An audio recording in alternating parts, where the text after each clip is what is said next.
Hello everybody, this is CDDX 2052 and in today's video I'm going to be talking about the EMD f59phis. After getting 200 views in the last episode, so I'm going to make a part 2.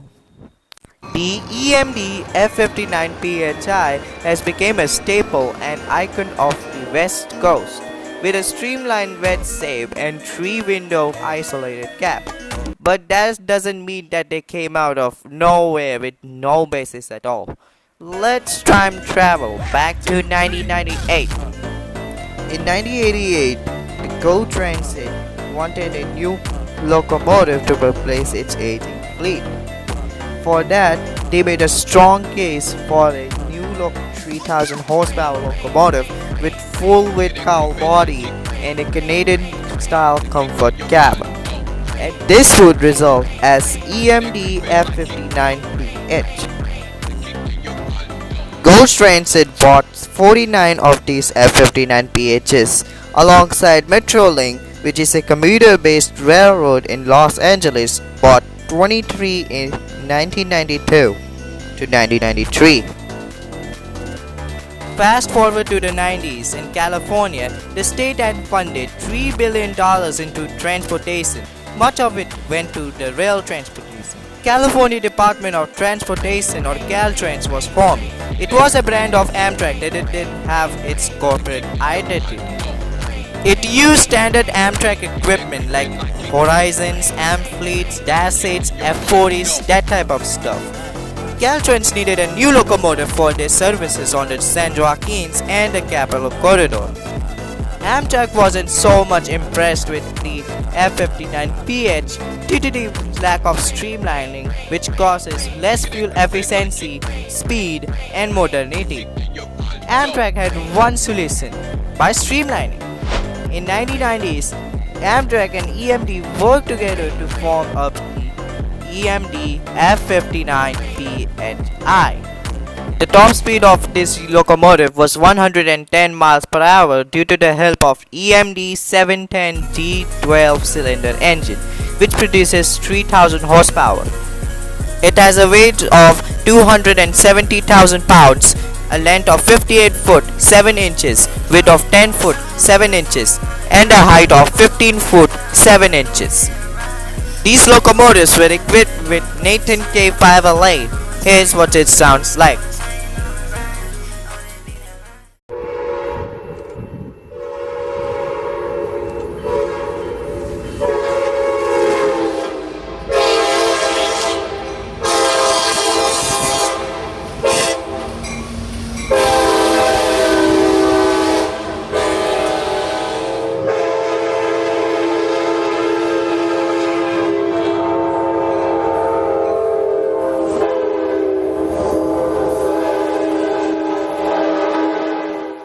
CDDX 2001 was the first f59phis to be delivered and had a very unique scheme.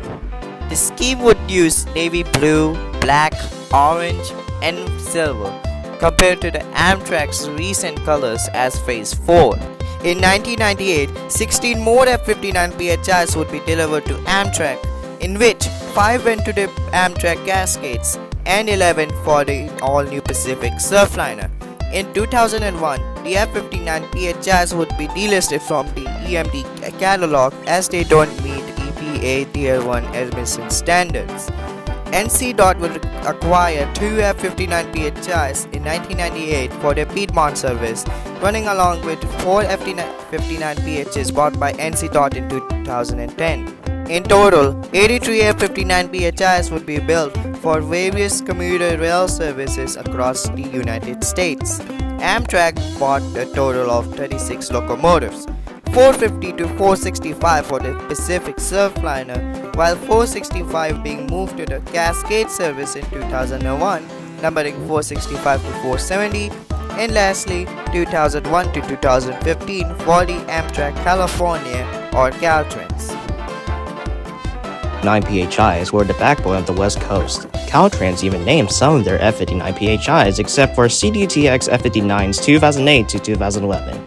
In 2009, the locomotives will be repowered with a 710 Eco engine to meet EPA's Tier 2 emission standards. They will be running in passenger trains in the West Coast and across the United States, but their time has to come. Due to the arrival of newer SC44 Chargers, the f59phis were retired from Cascades and Pacific in 2018. Fortunately, the f59phis have got a second chance in Chicago, Illinois. Petra acquired 21 f59phis from Amtrak Pacific Surfliner and Cascades. These units will be repainted to a temporary scheme until in 2019 they were repainted in the lightning bolt scheme. As for the Caltrans units along with NCDOT, they are still in service even to this day.